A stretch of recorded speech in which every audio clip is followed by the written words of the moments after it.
دوستو، ان کلمات کے پڑھنے سے اللہ تعالیٰ 6 طرح کی نعمتیں عطا فرماتا ہے۔ حضرت ابن عباس رضی اللہ تعالیٰ عنہ سے روایت ہے کہ حضرت عثمان غنی حضور صلی اللہ علیہ وسلم کی خدمت میں حاضر ہوئے اور حضور اقدس صلی اللہ علیہ وسلم سے عرض کیا کہ یا رسول اللہ، قرآن کریم کی آیت لہو مقالید السماوات والارض کہ آسمان اور زمین کی کنجیاں اللہ تعالیٰ کے قبضہ میں ہیں سے کیا مراد ہے؟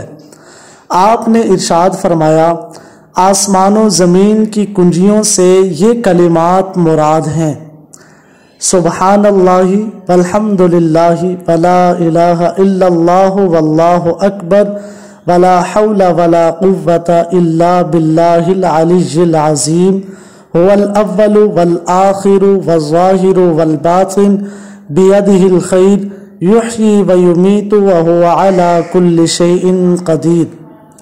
اے عثمان، جو شخص یہ کلمات صبح و شام 10 دفعہ پڑھے گا، اللہ تعالیٰ اس کو 6 نعمتوں سے نوازیں گے۔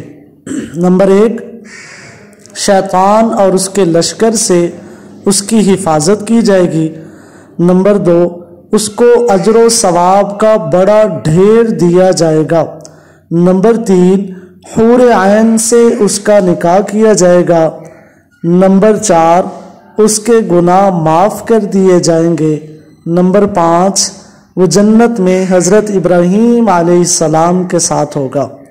نمبر 6، 12 فرشتے اس کی موت کے وقت حاضر ہوں گے اور اس کو جنت کی بشارت سنائیں گے اور اس کو قبر سے عزت و احترام کے ساتھ لے جائیں گے۔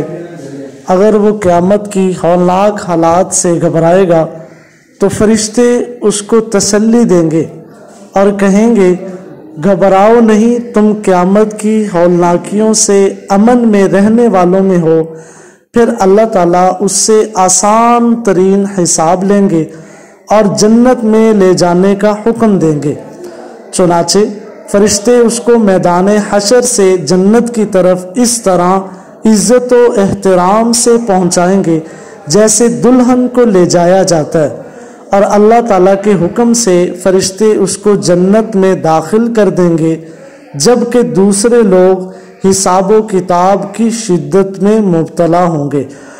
تو دوستو، جو بندہ بھی، جو شخص بھی ان کلمات کو پڑھے گا، اللہ تعالیٰ ان کلمات کے پڑھنے کی برکت سے ہر قسم کی پریشانی، تمام مشکلات کو آسانیوں کے اندر تبدیل فرما دے گا۔ ہر قسم کی مشکلات ختم ہو جائے گی، صرف صبح و شام 10 مرتبہ پڑھنا ہے۔